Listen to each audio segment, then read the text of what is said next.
Wow, look at that. Pull up in motorcades. I got a show today. It's all I'm trying to do. Hustle and motivate. Choppers are throwaway. Welcome to episode 18 of the Jack's Wax podcast. My name is Jared Miner. I am here with Todd Isaac and a very special guest, Mr. Brad Mills from the Glove Box. What's up, man? Thank you. How are you? I'm good, man. Dude, how was the drive down from Chicago? It was adventurous. Yeah, I bet. Any bad weather on the way? No, knock on wood. Yeah. I heard there's some coming, so. Man, I tell you what, it was like a little glimpse of spring. I was like, they have that meme out. It's like, springtime, is that you? Because it was like pretty here the last couple days. 65 and sunny was like big for us. Man, that was the first time the sun had been out, and I couldn't take 3 weeks. At least, 3 weeks at least. And you don't ever think about it until you see it. And then you're like, oh, my God, dude. It just makes you feel better, you know? It's like having the sun out. Like, I wanted to go out and do something. Not really anything active. He doesn't like the sun because all he sees is swirls and black paint. It it shows all the swirls. Oh, man, go back down. We'll go back down. Get the sunlight back down. Get that detail in them. Yeah. So we want to talk about a lot of different things today, and we appreciate you being a guest here for us. We want to get in your whole backstory, but you own a company called the Glove Box Detail. Yep. And we're going to get to all that, but for a lot of the people that listen to this show are a lot of detailers, a lot of people in this industry, and we want to get your entire background, how you started. I think people are interested in that. Sure. So if you take us back to... First off, what is Glove... for people that don't know, Glove Box is a subscription company. Yeah. Mm-hmm. That and you guys offer just detail products? Yep. Detail focused. Yeah. So you can buy their subscription box, and every month you get a whole variety of products, not just Jack's Wax, but all kinds of different products and everything. What's kind of the goal? So everybody can try a little bit of everything? Yeah. To form their own opinions. I mean, we live in this world where everybody has an opinion, but it's not backed up by actually using a product. So we want to get those in the hands, let them see what's out there, make the best decision for themselves to see what works well for them. Yeah. What a good idea. It's a really good idea. I remember we met a couple years ago when we first started doing this thing, and I was like, man, that's a great idea. There's other subscription boxes, but never one that's just focused on detail alone. So yeah, it's an exciting thing. People get to try Jack's Wax that may otherwise not have. Yeah, it's great for companies like us. Yeah. And other companies that you put their products in the box. There's a lot of people that the first time that they ever saw a certain Jack's Wax product was in your box. So nice. It's a win-win for us for sure. Yeah. It's a good thing all the way around. But that's not just like it's towels. There's other accessories and stuff like that. It's just detail, whatever detail industry wise. It's everything in there. Applicators, brushes, everything. Yeah, and that's what we get into from how you even started that. So if you take us back, you graduate high school and you did what? Graduated high school. Was going to be a professional mover. Yeah. That sounds fun. That's a fun job. It's not. Somehow I lasted 13 years in that. Wow. That's 13 or 12 and a half, 12 and 3/4 more than I would last. Yeah. Every time I talk about that, my back just starts hurting. But that's a tough job. I bet. We were just talking about it in there. Like, man, to do that every day. I hate doing it once when I have to move myself. So, I mean, man, that's real work. To think, man, I got this house done, but now I've got just another one. Tomorrow morning, here's another one. Yeah, never stop. Yeah, I mean, we could talk about that more too. Like, it definitely paved the way for me for work ethic. Mm-hmm. So my dad had the company. My uncles also owned a moving company, so I thought that's just what we do. It's in our blood, right? Right. So I'm focused. I'm ready to be a mover. My younger brother was with me. He was in high school, so this is right when I graduated high school. I was doing during high school as well. So he would help me on like the weekends or after school, and we're just like, okay, we're just gonna crush this, take it over. They're two brothers. He graduated and he went to celebrate like we do, and unfortunately passed away in a drunk driving accident. Oh, yeah. So after that happened, I was just like battling with a bunch of things, and found myself washing the moving trucks a lot more, and like really understanding when you hear me say about detail therapy. Yeah. So I knew what that was, like you really can't escape washing your vehicles. Right. So I started doing that more, and like, man, what am I going to do without my brother and the moving industry? And it's like, shoot, I'm a clean person. I'm organized. I love detailing. Let's go for it. So it kind of developed as you were kind of doing it as a therapy type thing. Yep, exactly. At the wash at your moving company, Yeah. and then realized it was something you really like doing. Yeah. That's cool, man. And it's unfortunate it happened that way. Like, I would give it all back, right? Yeah, but absolutely.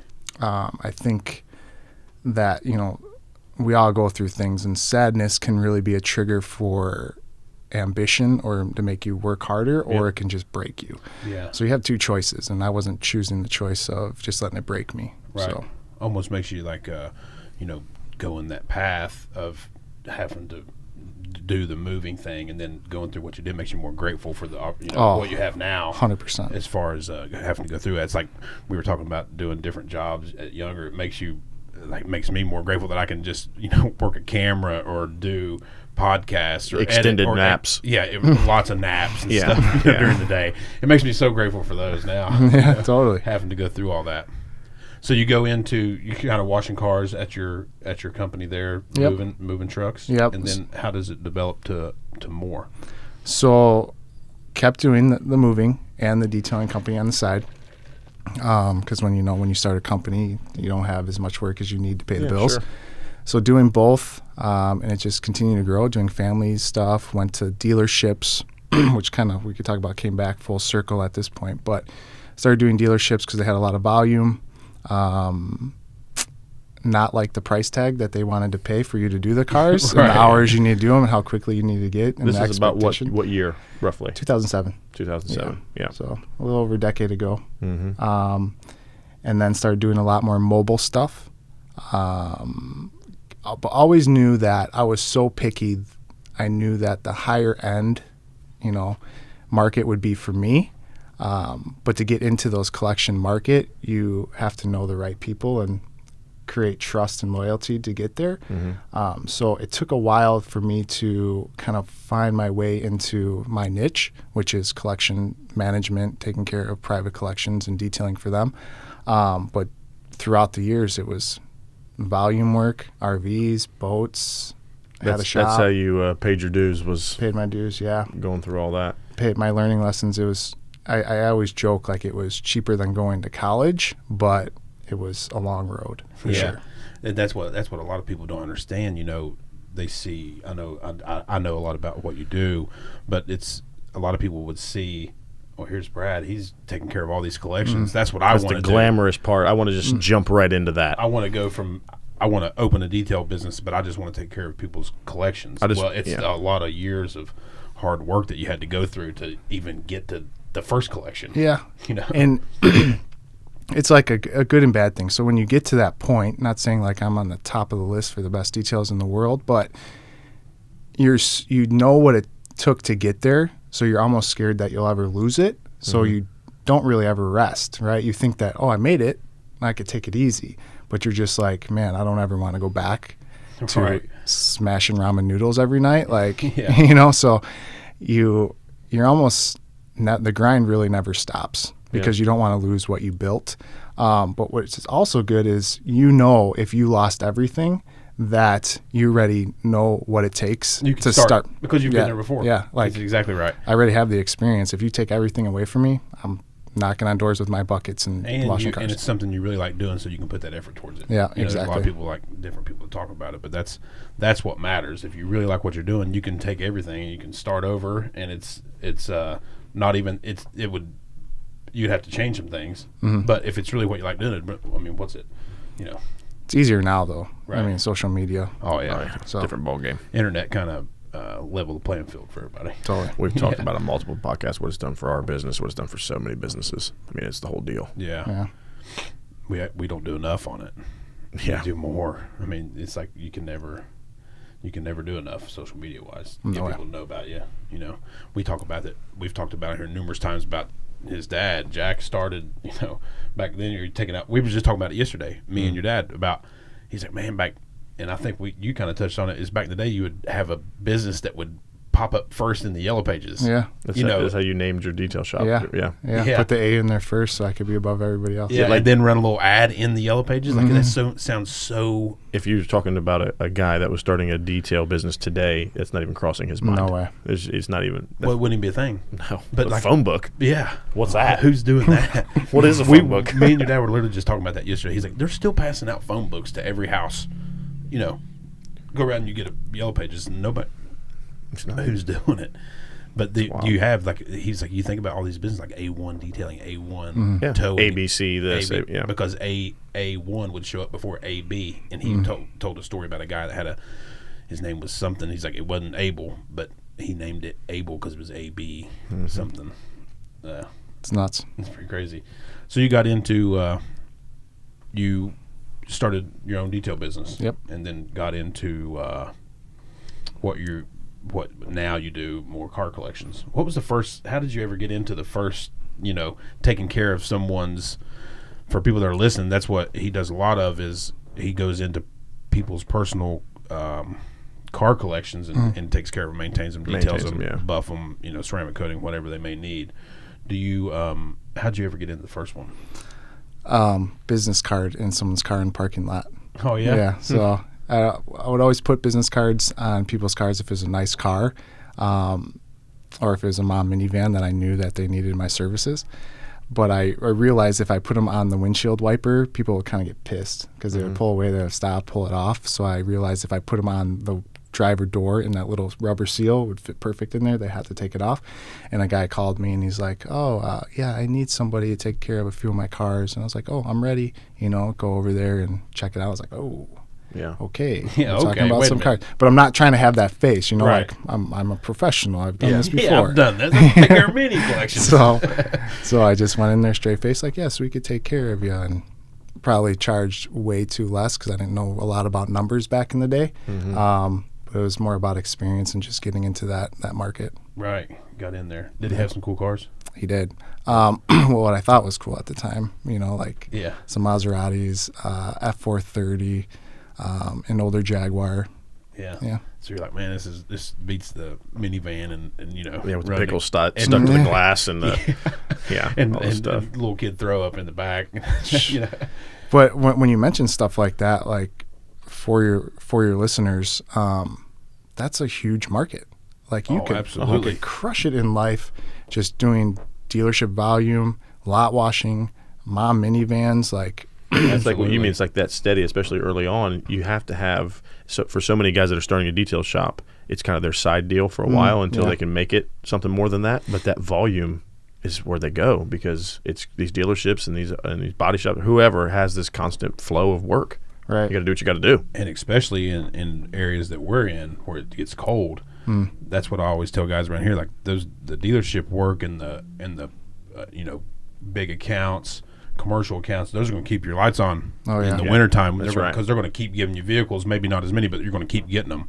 As to where we were just talking about downstairs, my car is horribly dirty, but I don't even care to wash it because it's going to rain tomorrow and it's going to be nasty. So, but those dealerships are still getting theirs washed. That's and right. Those commercial accounts are still getting those washed. It's very vital. You wouldn't be where you were at today without them. So it's a big part of it. Yeah, with being in the Midwest like both of us are. In the wintertime, that was a huge thing when I was doing mobile stuff. Both worse than mom minivans, worst. Yeah. Interior semi-trucks. Oh, man. Oh, dude. So I'd be able to do those because it's winter and the diesel trucks are always running. So it's warm inside the diesel truck. I ordered this crazy steaming machine and would just blast inside of these trucks. But if it was 10 degrees outside, I can work, knock out all these trucks. And like we are here by airport or by Chicago O'Hare Airport, a lot of the trucks have to sit overnight waiting for shipments. So I can get in there and be like, hey, it's this much. Let's knock out the interior. It'll be nice and clean for you. So I did a lot of that in the wintertime. Yeah. Worse than mom minivans. You wouldn't believe what you find in some of these old nasty semis, dude. Yeah, because they're literally living in them. I'll drink what's that called? Hand sanitizer right now, just thinking about that, dude. Oh my gosh. So those are the things that you had to do, man. You got to make ends meet, And I wouldn't change it. Right. It just teaches you so many lessons. We were kind of talking about it before the podcast. It teaches you things that, like, I don't want to go back to this, or go through that to get to where you are now. It just adds lessons throughout the time. So you had that first collection that you maintained for a however long period of time, and then how do you get the next one? Is it like a friend of that guy, and it's like this is referral, like, hey, Brad's really taking care of my stuff? I mean, how do you continue to get collections? Yeah. Or at that point, it was probably like, man, this guy is so cheap. You need to call this guy. Yeah. Right. Shoot. Word of mouth. I don't take care of that collection anymore. That was kind of short lived. But our main headquarters for glove box is at Collector's Car Garage in Chicago. So they house a bunch of collector cars for people that need their cars watched over. Gotcha. So I moved in there. That helped. Because now you're taking care of those cars at that location. Yep, exactly. They're storing cars there Yep. at this Collector's Car Garage, so now you're maintaining that as well. That's one of the first things I remember seeing a couple of years ago when we first started talking. The posts, I was like, I tell Todd, I'm like, I don't know where he's at, but the facility he's at is super clean, and it looks really badass. Yeah. And it's that place. Yep. Yeah. That's it. Yeah, that's where you detail it. It is. It's super clean. It's like the ideal detail shop. Yeah. I mean, from what I see picture-wise, Yeah. it could look like shit behind it. I don't know. No, it's clean. Yeah, the part that's on film looks good. Yeah. And now I'm not really there that much, actually. We do a lot of stuff for other collections at their site because you don't want to move those cars. Right. And then also, we can touch back on this, but McLaren Chicago. So going back, you start in the beginning doing dealership stuff, and you're like, I don't know how to do this. But then you come back around, and you can find a dealership that really cares about quality, and you have the experience that you put in through the years, so they trust you that you know what you're doing to take care of these vehicles and create a good experience for their customers. So now we're with McLaren Chicago as well. Yeah. So do you take care of all their cars at the dealership? Yeah. Yeah. That's super cool. They're cranking out some nice cars. Oh man, crazy cars. We're gonna be at the Chicago Auto Show coming up soon. Yeah. I remember the one time where you did I thought it was super cool. It was like the McLaren race or the tour where they. Oh yeah. And you were like following around, and every night they would stop, and you would detail all their cars up. Yeah, that was like cool. That was prior to McLaren Chicago. Actually, that was it used to be called the F1 Owners Club. They travel all around the country. We started in Aspen. We had a great sponsor for that, Jack's Wax. Yeah, it's pretty good guys down there. We started in Aspen, went to Moab, and it sounds great. Like the pictures, the content's awesome. Like, oh, this guy gets to detail these amazing cars. I think there's like 4 F1s on that trip. Wow. But really, my job is everybody does the driving during the day. You're following them where you need to go. They get to the hotel at night, and they have their dinner and drinks, and that's when you start working, through the night. So you get like maybe a half hour to an hour sleep, and then you follow them to the next spot. So it sounds cool, right? Like millions of dollars of cars, but the work, man. It's a bunch. I remember because it happened on a whim. I remember you called me and you're like, man, I don't know if you want to be a part of this, but I'm getting ready to leave tomorrow. I'm going to be at this hotel if you want to. And I was like, dude, let me know. We sent you some stuff, and then I kind of followed you and sent me pictures throughout the day. Like, oh man, it's like nonstop work is what I was thinking because I know what goes into it. Yeah. I know that you can't detail 10 cars. Just like it's happening in 30 minutes. Yeah. No. It had to be like when they stop, like they're driving throughout the day. So I'm thinking in my head, like, man, he's got to be, as my mom would say, burning the wick at both ends. How long did that go on? How long is that? That was 5 nights. Wow. Yeah. Yeah, that's pretty wild. It's a big tour. Heck yeah. It was a good time. Not a lot of people get to experience that, so I was grateful for that. Mm-hmm. Yeah, how do you get picked for it? How does that even happen? Just referral? Just people referral, luck. There was a guy that was doing it before that couldn't make it, and he said, "Can you handle this?" And I said, "Of course." Yeah. Pack my bags. I'm out. Yeah, absolutely. I can handle it. Yeah. Do it all the time, dude. Yeah. I just got back from Lamborghini tour. We've done other rallies since then, and it's just it's the same as collections or anybody in the service industry. People have so many other things going on in their life that just take care of it for them. Don't make an excuse like, my dog's sick or something, so I can't detail this car. Like, they don't want to hear that. They're hiring you because they have their own stuff going on, right? So you make it as convenient as possible. Same with the collections. Like, it's not just detailing. Like, I'll clean the toilets. I'll check the battery tenders, make sure the tires are filled for the winter so there's no bald spots. All that stuff comes into play as far as having longevity in this business because people think, oh, you're just paint correcting all the time and grab your Roops polisher and you're good to go for life. Like, no, there's a lot of other things behind the scenes that you have to maintain to keep this trust and this loyalty with each client. Absolutely. So, and I feel like that's the part that would keep you in because now if if the collector is saying, come and take care of my cars, but you're doing all these other things, it's like added value. Totally. And the convenience of it. Because that collector just wants to, when he wants to get that car, he wants to turn the key, push the button, and be gone. And if he's not been there for 10 weeks and the battery's dead, well, it's not that easy. Right. But if car you're looks there, clean, but it doesn't run. if you're there taking care of it, what a good would be just like such added like value to your to what you're doing, not just cleaning the car. We're maintaining the entire collection. Or selling it. You know, the investment side of these things are nuts. So to have the proper documentation, how it's maintained, pictures, all that stuff, it's huge. Yes. Knowing that they can literally buy the car, turn the key, and drive it. Yeah. Because there's a lot of those cars are finicky. Old cars. Oh, sure. I mean, the batteries get drained easily. Do a lot of the collections, is it mostly newer stuff or is it old stuff too, or mix of both? Mix. Really? Yeah. Yeah. I mean, for the investment side of stuff, a lot of older things. Yeah. So. Are most of the collections you take care of local, or would you go anywhere? Yeah, we travel. Do you? Yeah. Well, I like to keep it local because then I can create a schedule, right? So the collectors will sign up. And they want us there every week. And then I have work every Monday, every Tuesday, every Wednesday. And then I know I'm consistent. I know what money I'm bringing in for that month to pay my bills and everything. So it's nice to keep it local, but you have to be prepared to travel like I have been doing this last week. Shoot, yeah. Because if somebody calls up and says, hey, can you take care of this thing? Absolutely. I got you. I got it taken care of. But throws an extra add a wrench, but you never know what that next person you don't know what that door you. That may open for that because of what you made something happen. Again, goes back to convenience, and that guy says, man, this is my dude. Brad's the guy, and he refers you to the next one. Who knows what it leads to? Exactly.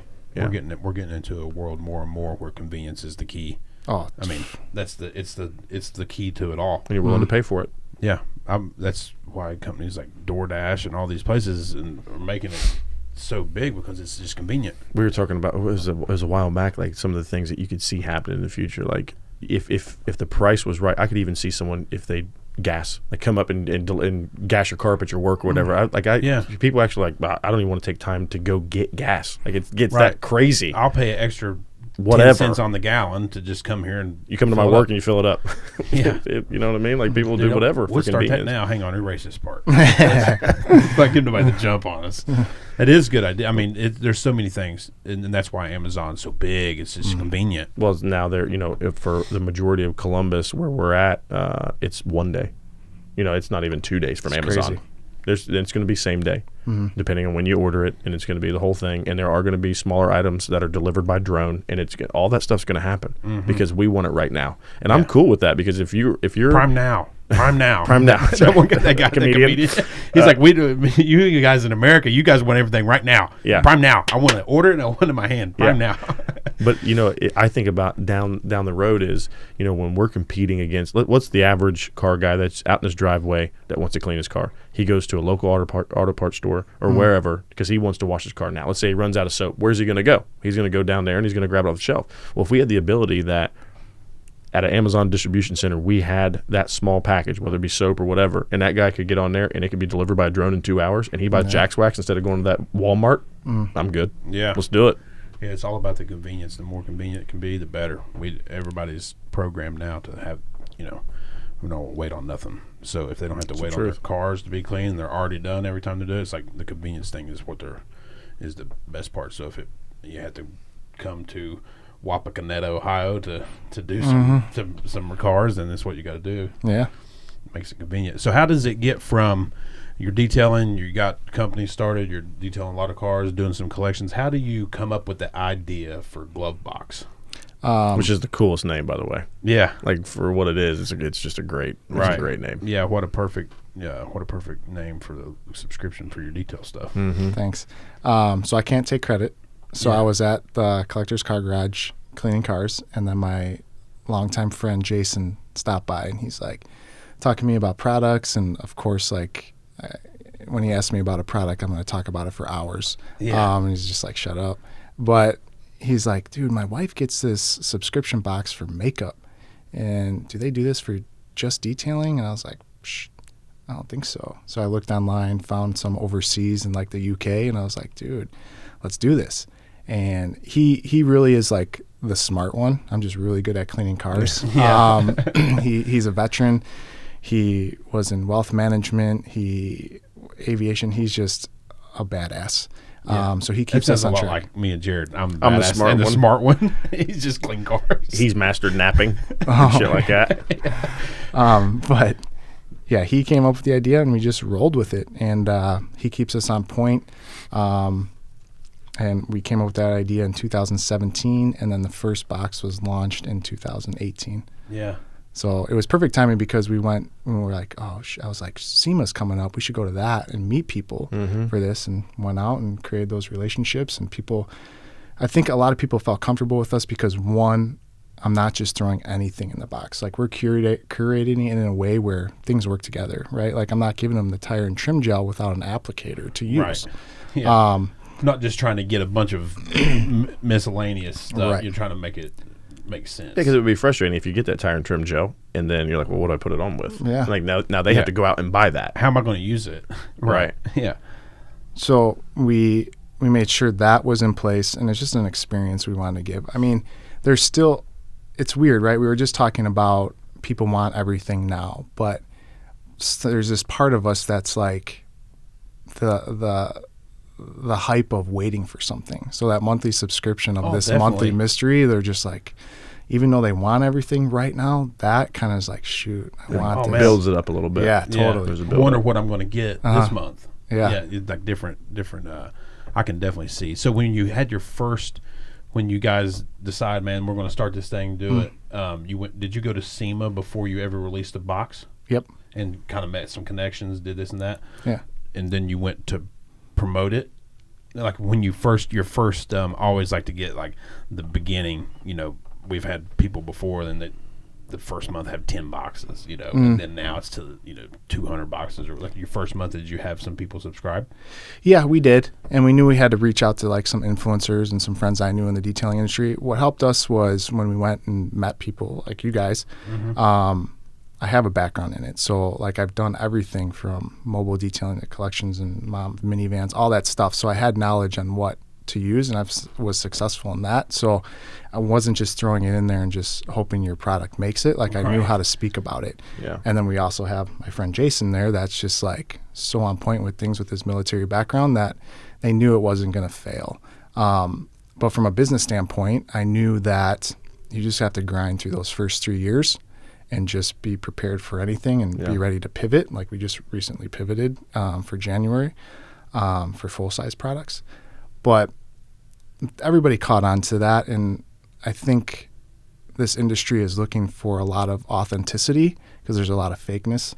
For sure. A bunch. So when we talk and we get along, even outside this room, we just have that camaraderie together because we know we're real. Yeah. And they sense that. And I think that's the main part. We talk about it all the time. Like, especially this day and age, it seems like every day there's a new detailed product, or this is the way you need to do something, or you can use this product and never wash your car again, or use this product and you can set it on fire. I mean, all these different things. So it's good when a real thing comes along and you're offering what someone like yourself has been detailing for a long time knows. I'm going to offer this because I've had a great experience with this product, or this has helped me out so much in my detailing.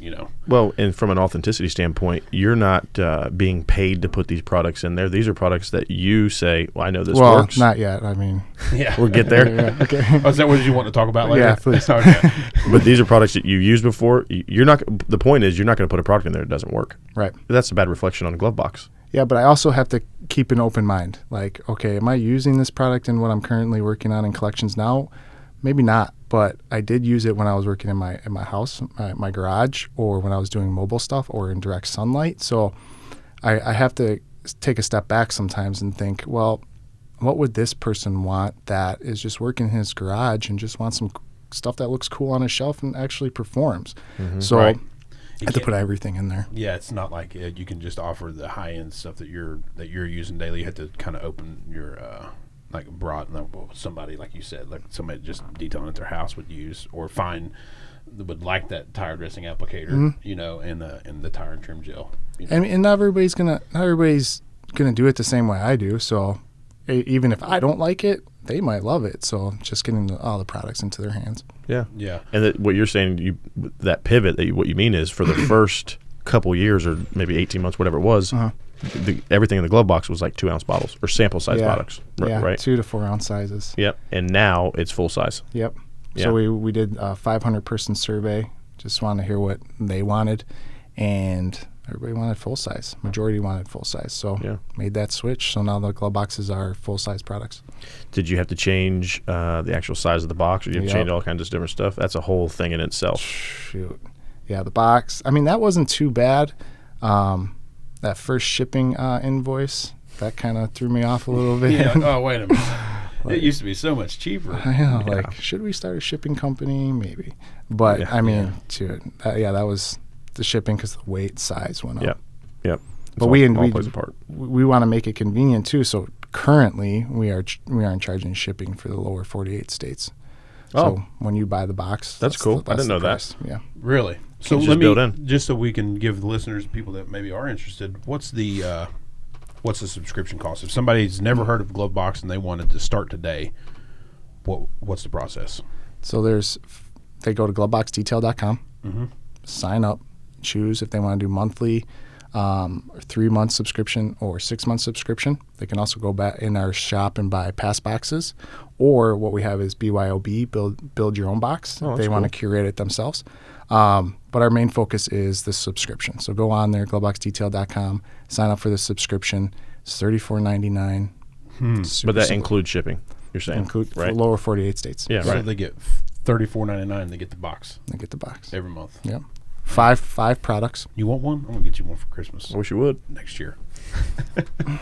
It's a good Christmas gift, Father's Day gift. Oh, I'm already thinking like, man, it's a good gift. You could get somebody to, and they get it all the time. So you're talking if you did a 3-month subscription, you're $100. Yeah.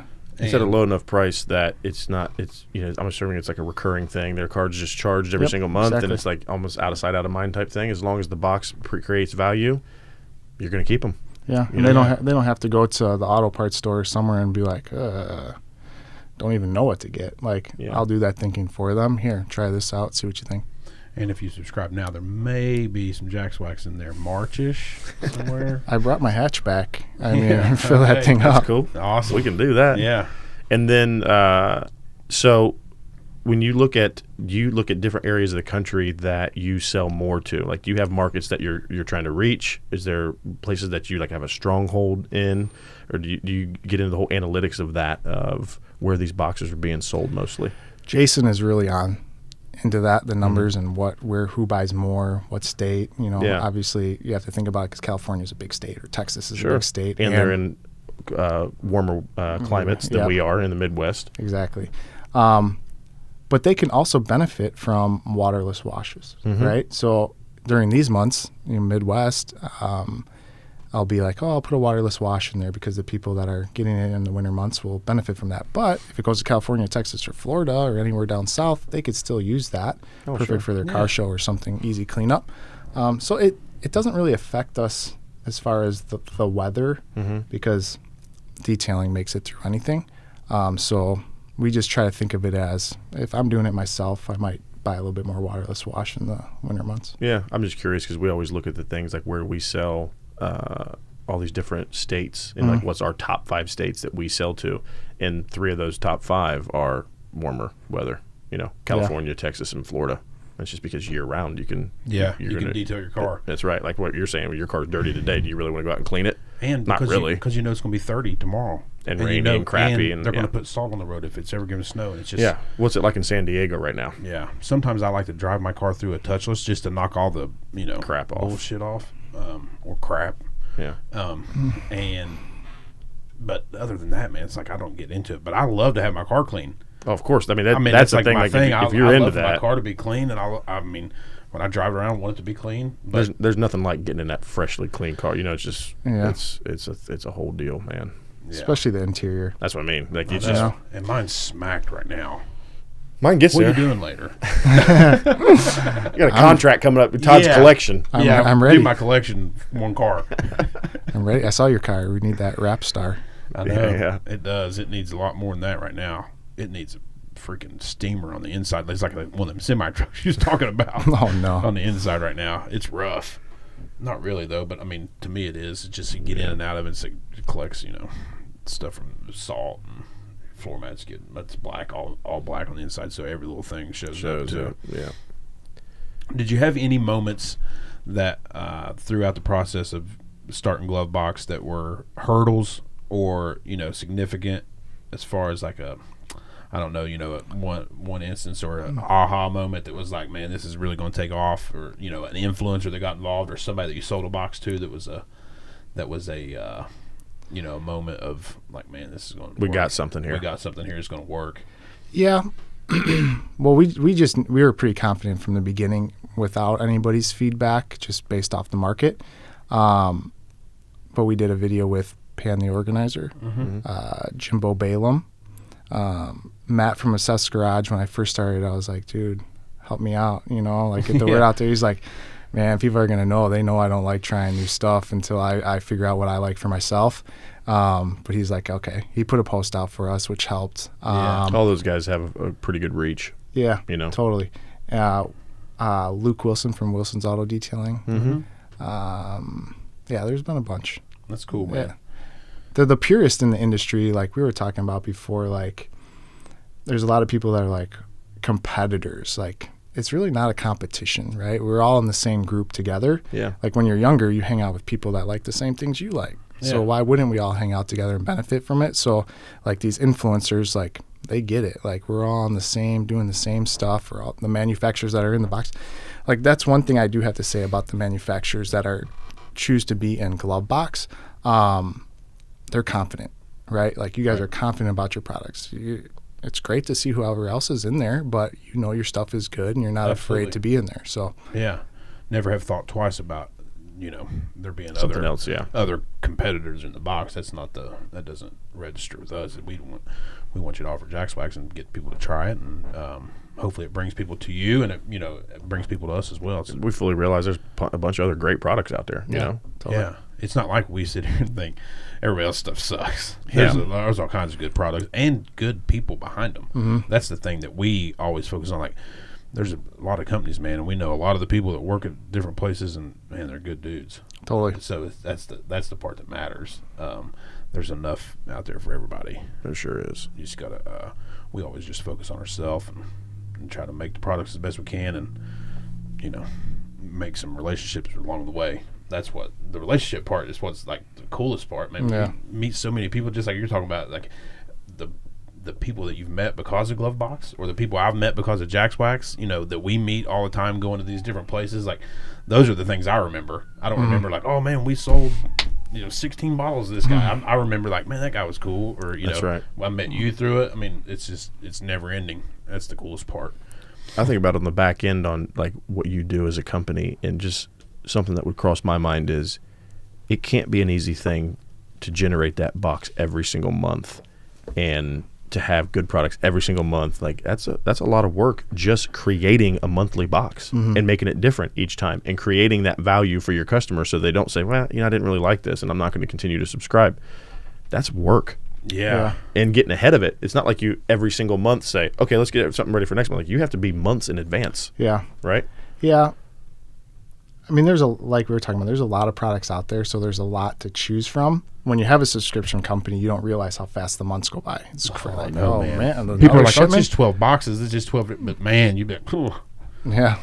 So hundreds of boxes that go out. It's just like, how do we keep everybody happy? That's right. Yeah. And it won't happen. Right. You're not going to please everybody. There's somebody getting mad every month. Like, this isn't worth that. Yeah. I can't believe that like that Todd at Jackswax. I mean, you can get about Jackswax in your box or something. But yeah, it's work, like you said, but it's fun work because this is what we do. Yeah. But to come up with the different curations every month, it just works out.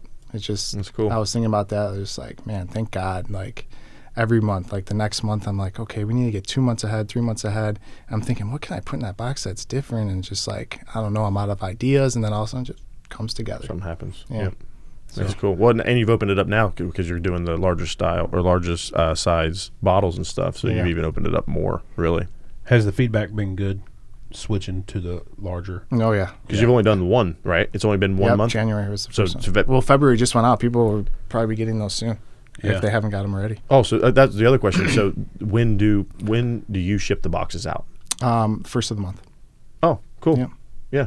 So, All right. and So they- depending on where they're at, it could take them 1 day to 4 or 5 days, depending on where. Yeah, we usually say 3 to 7 business days, Mm-hmm. just to be safe. But within that first week of every single month, they're getting their box. Exactly. Yeah. Yeah. Yeah, that's good. That's cool. They so I would assume that people are digging the full size product. Oh, totally. So far. But they can get their shipment in the middle of the month as long as it's not this subscription, right? They can go buy the other boxes, buy merchandise, build their own box, Whenever. and then we'll just ship it out. Yeah. Okay. Yeah. But you can get, if you're on that continuous subscription, you're getting in the beginning of the month. Yep, exactly. Yeah, awesome. What's your favorite all-time car that you've detailed? Oh man, Do you have one? Do you have one in mind? 2. Really? Yeah. So we worked on a McLaren F1 LM. So there's 5 of those. Really? And we represented it at the Quail, which is Car Week out in Monterey. Won best in class. Yeah, it's an amazing car. I mean, I don't even know if you could put a price tag on it, but Wow. Well, there's only 5 of something. Yeah. It's tough. Ralph Lauren has one, and Todd Isaac. Yeah. Jack Wax has one. Yeah. Telling everybody. I thought we were dude. supposed to keep that a secret. Now, here we go. Sorry. We're opening up the door even more. Here we go. Here comes the emails. Can I borrow Here some comes money? the ladies. Yeah. That's what's shoot. coming in. Oh, Hot. They're coming in fast off that. Off that LM. Yeah. Got that LM out in the garage. Me and Oh, Ralph. ladies, man. Me and Ralph. Me and Ralph Lauren got one. What y'all doing? Me and Ralph's just driving our LMs around. There's 3 seats in those, so Oh, yeah? yeah, you don't have to choose between one lady. You can take 2. That's main perfect. inside. So that one. I got to work on getting one first, let alone 2. So that's one of them. Mm-hmm. Do you still maintain it, or in the past? Yep, you do. And then what's the other one? This was years ago. This gentleman had a 69 Mustang that was his dad's. His dad passed it down to him. He had it at a restaurant. Somebody went off the road, crashed. They were supposed to total it. He didn't want to total it because, it had some Sentimental history. value, yeah. Exactly. So they brought it back to life. It's his car. He got it back. It had a bunch of rotary sanding marks, all that on there. He called me, took care of it, and he was just literally crying because it meant so much to him, because that's what it looked like when his dad first got it when he was younger, and they drove around the block or went and got ice cream. So it had that emotional value. That one just will always think about that because it meant so much. I mean, that maybe was a $25,000 car, but $25,000, or the McLaren F1's talking Right. 40, 50 million maybe for that car. So 2 different value sides, but still same emotional Sure. experience. Yeah, That's pretty definitely. cool. Yeah, it's like the experience of it is more than the car. I mean, Totally. Yeah, that's cool. Though. What's the McLaren, the FLM? Is that what you said it was? F1 LM. F1 LM. Is it? What's it look like? Is it like super freaking? Do they only make them certain years? Yeah, so it looks like a spaceship. I mean, you could see That's it what on I my imagine. There's 5 of them. They only made it 1 year, I That's- assume, right? Yeah, Yeah. so you can I have pictures of it on the Instagram. That's what I was. What's your Instagram? Just so everybody, if they want to go check it out. they So can. at Glovebox Detail. Yeah. For the detailing company, it's at A Luxury Detailing. Cool. So Yeah, that's Check it out. I want to check those out. I've always thought those McLarens were badass anyway. Oh, I yeah. mean, just I don't know if there's a such thing as a base model McLaren, but just the regular McLaren has always been freaking Yeah. badass. Yeah, that's pretty cool. You've been to a lot of. So you mentioned Monterey. Do you go to a lot of car shows? And is there a potential to gain some business from those guys? Like some of these really high end car shows where these guys are showing their car. yeah, at like a Concours or something Yeah. in Pebble Beach, Amelia Island. There is just at those shows. It's not always the owner representing the car. Oh yeah. So the curator, somebody you have to introduce yourself to them. Local car shows now, you can. But most of those guys are one-off cars. That's their weekend driver. But sometimes they need somebody to paint correct or take care of something on the interior engine bay, and then they'll maintain it. Like I don't think that would be, if I was still in that space, I would focus on setting those guys up with an annual detail. doing the stuff that they might not be comfortable doing, and then let them enjoy their detail therapy session throughout the year, wiping the car down for the car show. But you take care of that paint correction, anything that they may be out of their exactly. realm.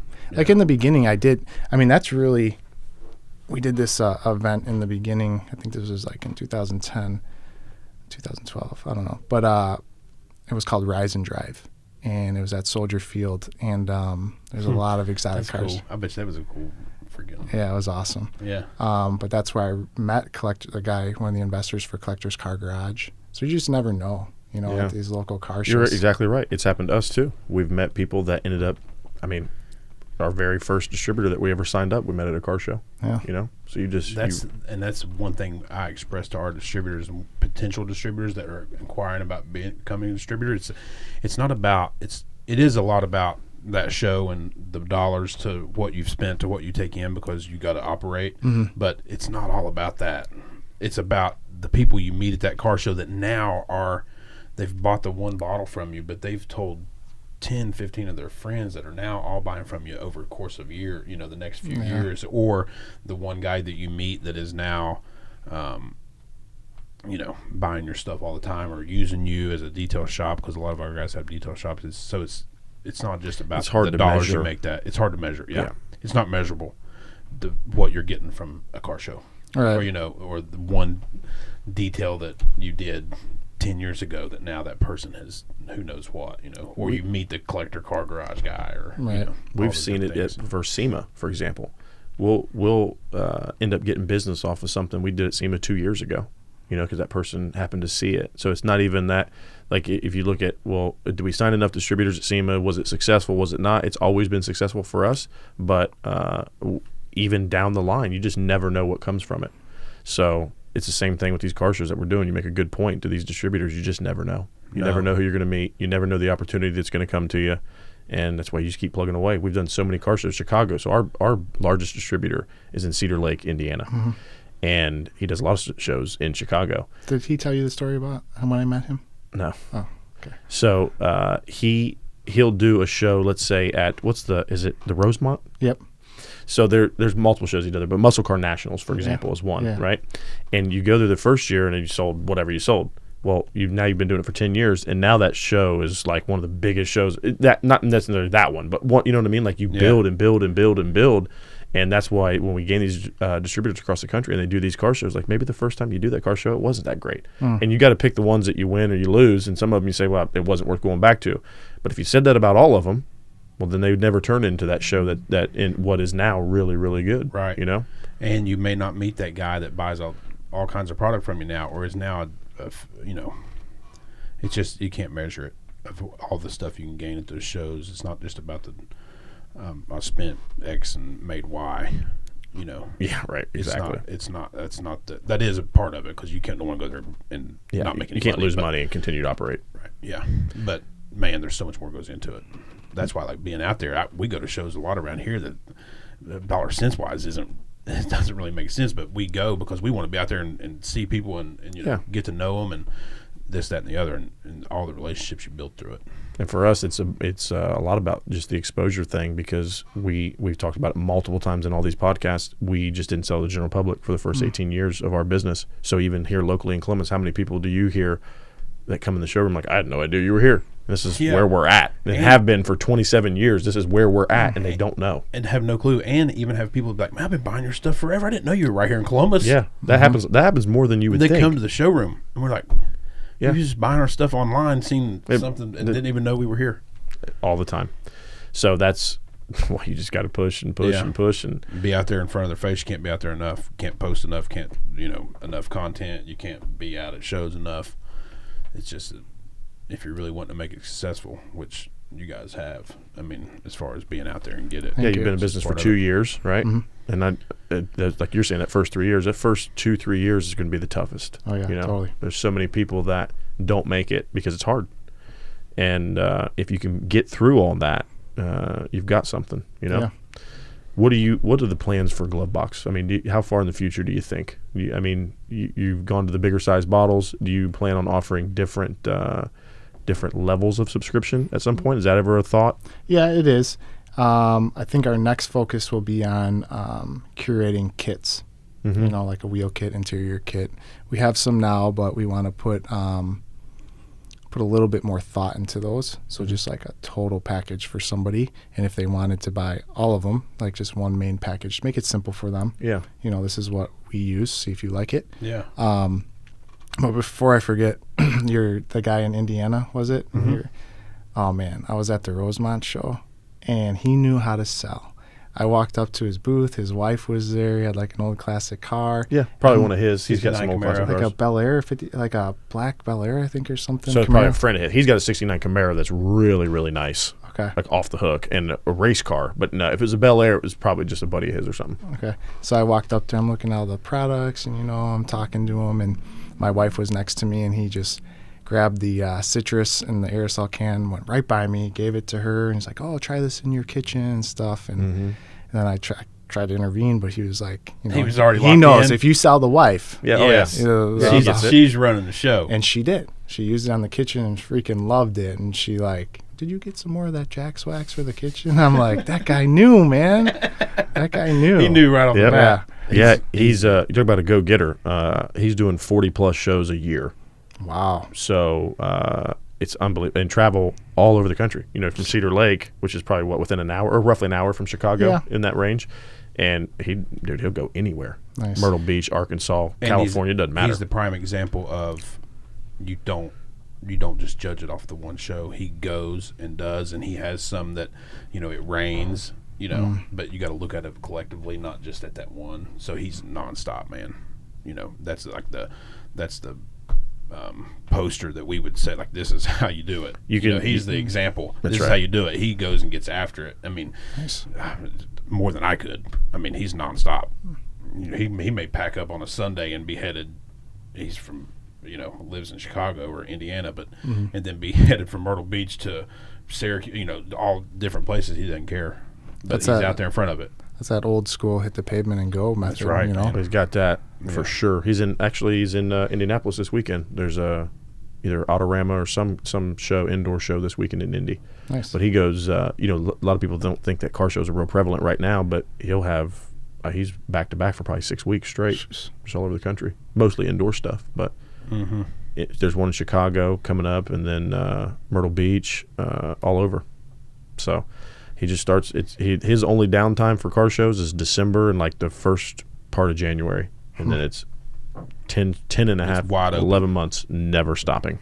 Yeah, it's pretty wild. It's a good guy to have part of the team. Yeah, for sure. He's been part for a long time. Yeah. But just to answer your question, kits. What's Glowbox see in the future? Just continuing to gain on that customer experience. I mean, I see a lot of stuff online about a customer will, quote unquote, complain to a manufacturer about something, but if you don't take that as complaining and take that as feedback, they'll tell you what they want. You know, that's really how we got to the fuller size products after sending that survey out. We just wanted to hear if it was a complaint or not. Like, we were able to hear what they want. So just building that customer experience is number one to us. For sure. Absolutely. Any cool events coming up that you're going to or going to be a part of? Auto show. I'll be out there. In Chicago? Yep. That's 8th through the 17th. And that's you're taking care of McLaren? Yep. Right. Yep. What else is going on? There's a lot. Yeah. 2020 is pretty much booked out. It's a good thing. We've got a cool event coming up in Gastonia down in Charlotte on the 22nd. February 22nd. Yeah. Yep. Rupes training event. The guy Nick from Rupes will be there, giving an introduction to all Rupes polishers, polishers, their sanders, all the tools, hands-on experience. Get to use them. I think there's a class type setting. Might be a couple more spots left. You have to check out Jack's Wax Gastonia Instagram page. What tools do you prefer in your detailing job? Do you use all different kinds? The other day I went back to old school Makita rotary. Yeah. You had something that was smacked enough to have to use it? Yeah. Yeah. I use a lot of the Rupes polishers. Flex has good stuff. I still keep my Porter cable back from 2007. I mean, every situation is different. Yeah. Luckily, Rupes has a big, wide range of stuff that will handle everything. Yeah. But I just, from experience with all the other tools, like I keep all of them on hand. And that's the difference between someone that's doing like what you're doing and the weekend warrior, do-it-yourself type guy that we sell to. They can get away with maybe having one tool, you know, like a Rupes 15 millimeter or whatever, or a Flex XE3401, where you have to have the whole deal. Yeah. Yeah. But the 15, the Rupes 15, I mean, that's the go-to. Yeah. Have the hybrid too, just in case. Yeah, they have everything. They're crushing it. Yeah, they're doing really well. We still have a lot of people that like the we have a lot of people come in. Our probably main flex tool is the 3401. Yeah, and it's moving into the cordless though too, because they're offering the cordless force rotation and the free spinning version, and it is awful nice to buff without a cord. Oh, totally. You know. Yeah, especially at these shows, like these. That's right, for sure. Knock on wood, an emergency, someone rubs up against your paint, and you're getting judged soon. And you're still not in jail to take care of it. Right. Some of these guys at these shows, man, you're rubbing up against their car. It's a done deal. Rubbing you in the face. That's their baby. Oh, man. Well, I mean, the amount of hours and time they put into it. Not to mention, like the guy with your 69 Mustang that has the sentimental value, and he's had that car for all this time. I mean, it's just, there's a lot of stories. That's what this whole car community, the stories behind all these cars. And that's why it's such a great community to be a part of. And that's why they cherish it so much, because he took his wife out to their first date in that car back in 69. You know, there's all this stuff that goes into it. People are like, I don't understand why people are so jacked up about their cars. It's a piece of metal. It's not just, it's everything that they've experienced in. That's right. The memories that they have with that car, you know, so it's special to a lot of people. Just like my FL1 or FML. Tell him what it is again. He says when you have so much money like he does, he can't even remember what the cars are like. F1 LM. Yes, that's mine and Ralph's. Yeah, I have so many. When you guys aren't at the polo fields, well, when we're not, you're racing. We're not coming up to do designs for clothing and stuff. It's a car I've created a lot of memories in. It's been fun. You sell that pretty well. Yeah. Until you're around him enough and you don't believe a word he says. Yeah. That's how you know that one right there. And what I mean by enough, I mean 10 minutes. That's how you know if that one right there is lying, is that mouth's moving. Oh, man. He never told. You're my favorite person. The truth. He's never told the truth. Wow. See? When he dies, the tombstone will say, "Here lies the body of truth," because it never came out of him. It's like he just rehearses this stuff. You know what I'm saying? Like the night before. He just waits for the opportunity to say it. There's something wrong with him, Brad. I mean, I'm not jumping in the middle of this. Well, man, we appreciate you coming down. And everybody go check it out. Glove Box. Get you a subscription box. Yeah, you guys are doing a cool thing. Thank you. And I paid attention, behind the scenes, checking you guys out. You do it the right way. I like everything you guys are doing. Appreciate I think it's cool, that. man. I really do. Same for you guys. Yeah, man. Come back and see us, and we appreciate you being on the show. Thanks, man. Yep. Thanks, dude. Later.